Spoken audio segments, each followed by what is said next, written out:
राजश्री छत्रपती शाहूजी महाराजांनी सर्वात पहिल्यांदा आरक्षण दिलं होतं. त्या शाहू महाराजांची आज किती लोकांना आठवण येते हा संशोधनाचा विषय.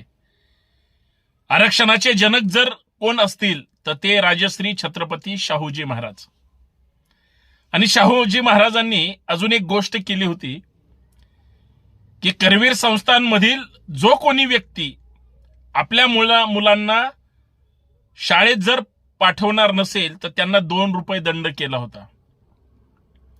म्हणजे प्रत्येक आईवडिलांना आपल्या मुलांना शाळेत पाठवणं हे क्रमपात्र होतं, गरजेचं होतं, सक्तीचं होतं. आणि शाहू महाराजांनी अजून त्याच्या पुढची एक गोष्ट केली होती की त्यांच्या संस्थांमध्ये प्रत्येकाला शिक्षण सक्तीचं, मोफत आणि दर्जेदार केलेलं होतं.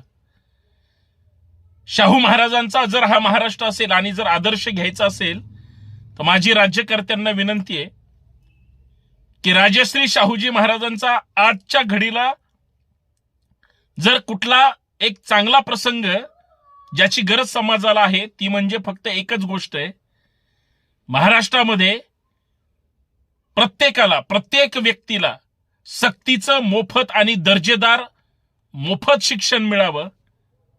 एवढीच जर सरकारनं मोठे उपकार केले महाराष्ट्रावर आणि त्याच्याबरोबर जर जमलंच तर 100% आरोग्य सुविधा दर्जेदार आणि चांगल्या कराव्यात, मोफत द्याव्यात.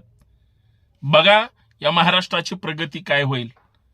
फक्त विनंती आहे त्या राजश्री छत्रपती शाहूजी महाराजांना विसरू नका आणि आपल्या राज्यकर्त्यांना, आमदार खासदारांना त्यांच्या त्या कार्याची आठवण करून द्या.